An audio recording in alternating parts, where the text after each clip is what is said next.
Hello students, this is Hasna and today we are going to start off with the first chapter of our book First Flight titled A Letter to God by G.L. Fleuntes.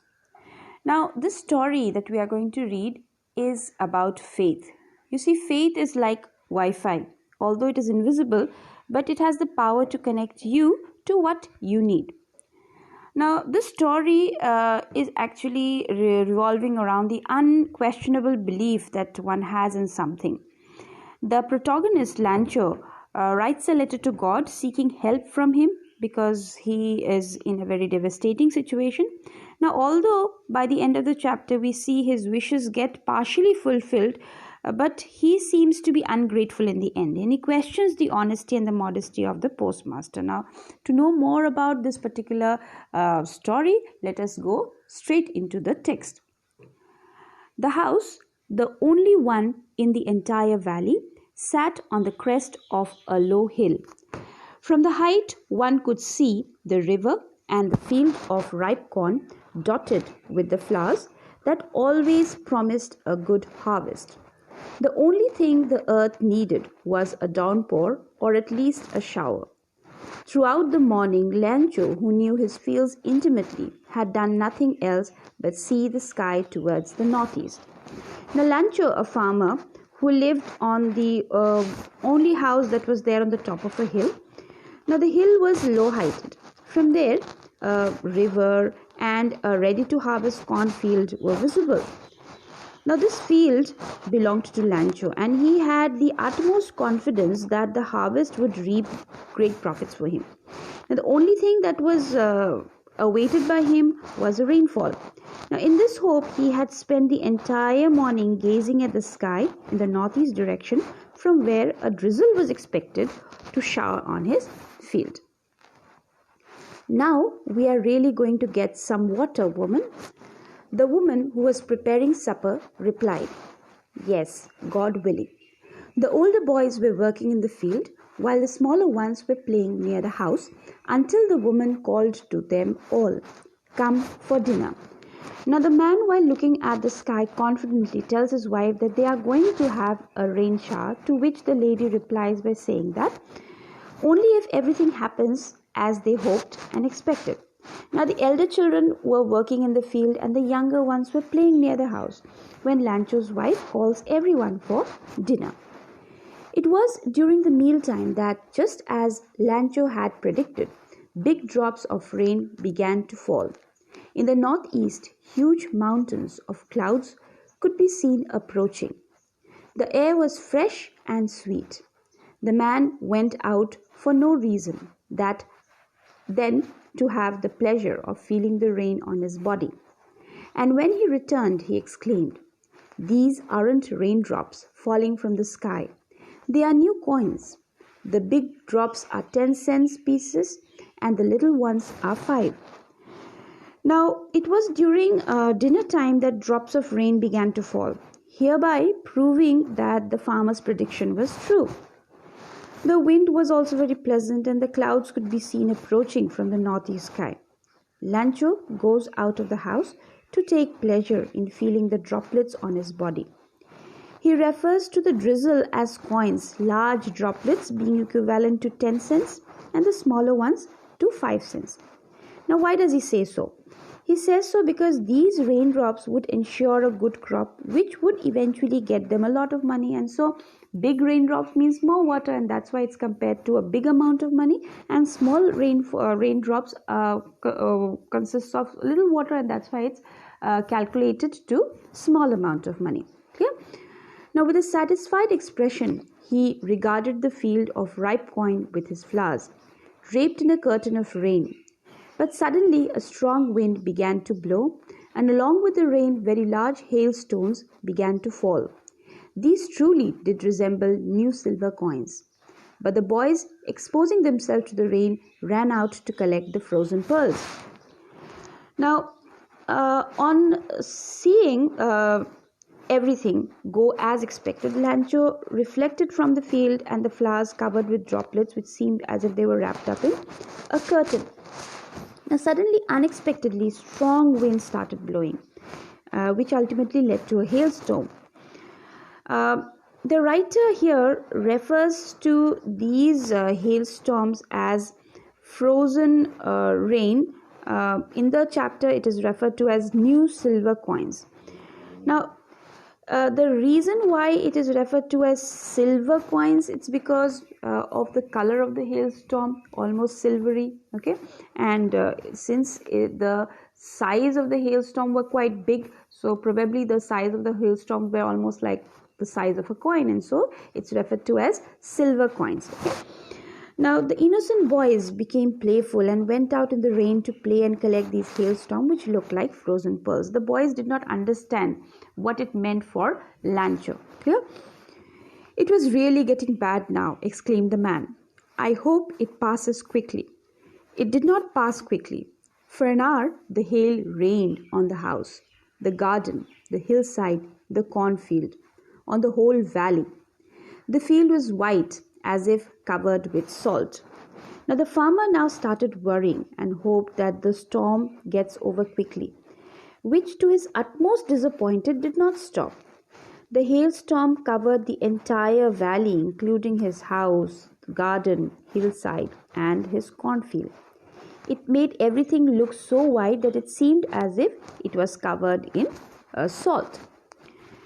Not a leaf remained on the tree. The corn was totally destroyed.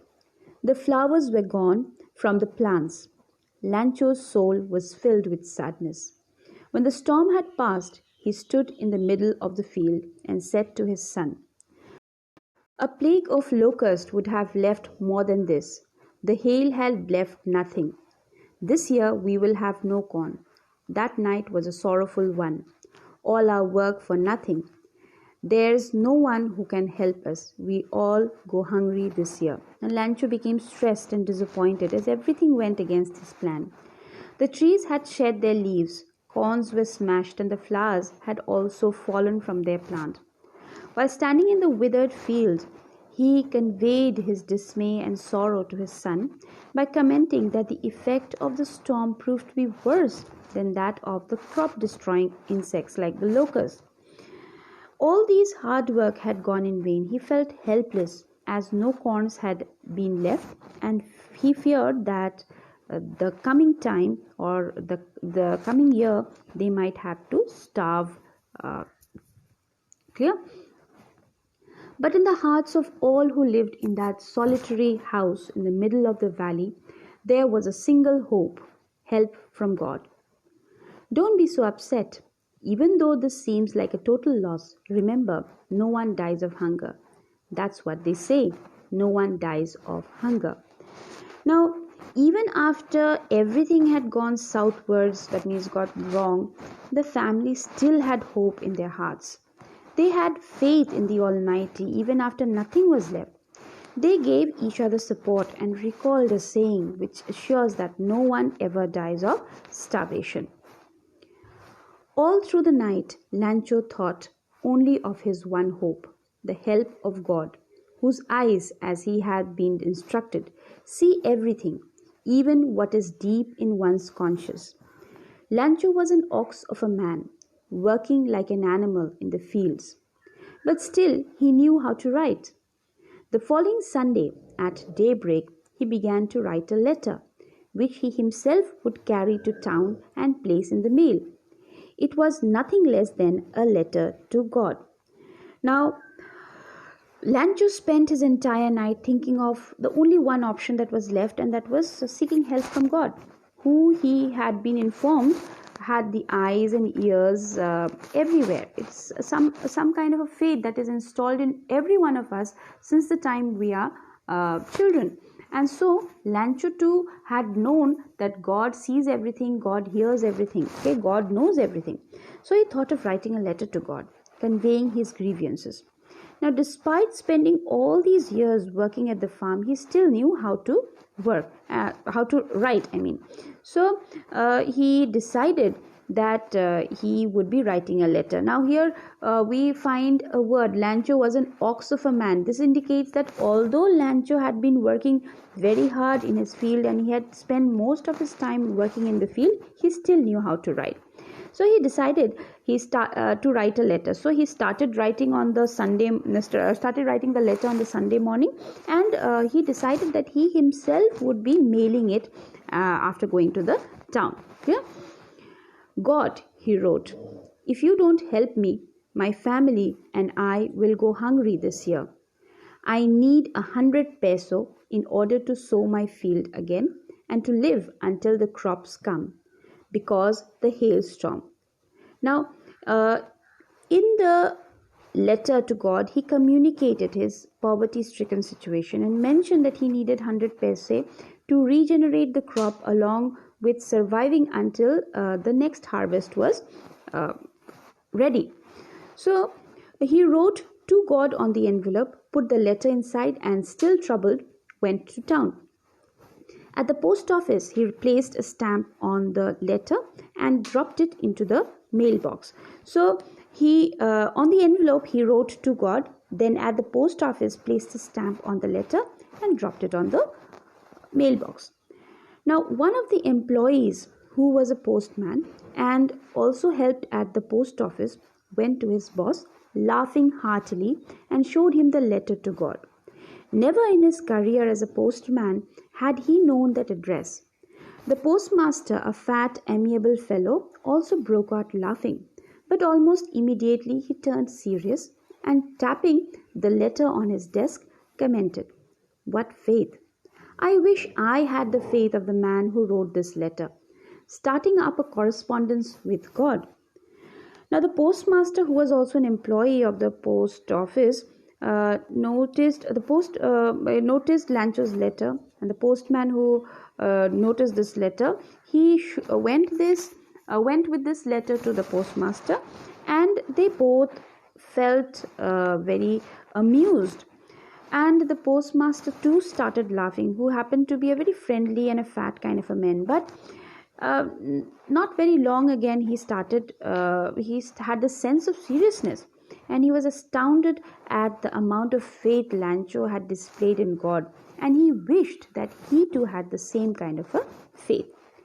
So, in order not to shake the writer's faith in God, the postmaster came up with an idea: answer the letter. But when he opened it, it was evident that to answer it he needed something more than goodwill, ink and paper. But he stuck to his resolution. He asked for money from his employees. He himself gave part of his salary, and several friends of his were obliged to give something for an act of charity. Now, with good intention, the postmaster read the letter and thought of replying back to Lancho so that the writer's faith is intact. But when he opened the letter, he realized that in order to keep Lancho's faith intact, he needed more than just goodwill, ink and paper. He needed money, because in the letter, Lancho had asked for money. And as the postmaster had already decided that he was going to help Lancho, he was very adamant. He was very sure that he was going to do anything in order to fulfill what Lancho desired. And so he asked for help from his fellow employees. He even contributed a part of his salary, and many of his friends too contributed, as they all knew that it was an act of charity. It was impossible for him to gather together the 100 peso, so he was able to send the farmer only a little more than half. He put the money in an envelope addressed to Lancho, and with it a letter containing only a single word as a signature: God. Now, despite his best effort, the postmaster was not able to collect the full amount of money that was demanded by Lancho. He was able to collect a little more than half of what was required. He then put the money in an envelope, and he then addressed the letter to Lancho and signed in the letter with only one word, which was God. The following Sunday, Lancho came a bit earlier than usual to ask if there was a letter for him. It was the postman himself who handed the letter to him, while the postmaster, experiencing the contentment of a man who had performed a good deed, looked on from the office. Now, next Sunday, Lancho came looking for a reply a bit earlier than expected. The postman handed him the letter, waiting to see him joyful and surprised, while the postmaster would be feeling satisfied. So he oversaw all this from his office. Now, Lancho showed not the slightest surprise on seeing the money. Such was his confidence. But he became angry when he counted the money. God could not have made a mistake, nor could he have denied Lancho what he had requested. Now, on the contrary, the farmer got disheartened on seeing that the money was less than what he had asked for. You see, his faith in God was so undeterred that he was very, very certain that God would have never, or God could have never made a mistake in sending him the correct amount of money. And there must have been some other kind of a mistake in between. And so Lancho was very displeased. Immediately, Lancho went up to the window to ask for paper and ink. On the public writing table, he started to write. With much wrinkling of his brow, caused by the effort he had to make to express his ideas. When he finished, he went to the window to buy a stamp, which he licked and then affixed to the envelope with a blow on his fist. The moment the letter fell into the mailbox, the postmaster went to open it. It said, "God, of the money that I asked for, only 70 peso reached me. Send me the rest, since I need it very much. But don't send it to me through the mail, because the post office employees are a bunch of crooks." Lancho. Now, on being disappointed, he started looking for ink and paper to write a letter to God as a reply. Now, while writing, his facial expressions were such that his eyebrows got curled out of the concentration with which he was drafting the new request. And on completing, he affixed the letter with a stamp. Now, as soon as he dropped the letter into the mailbox, the postmaster took it out to read it. Now, the postmaster was expecting a thankful kind of a reply, or something which would make him feel good. Okay, but Lancho in that letter complained that he had only received 70 peso and he is really in need of the remaining amount.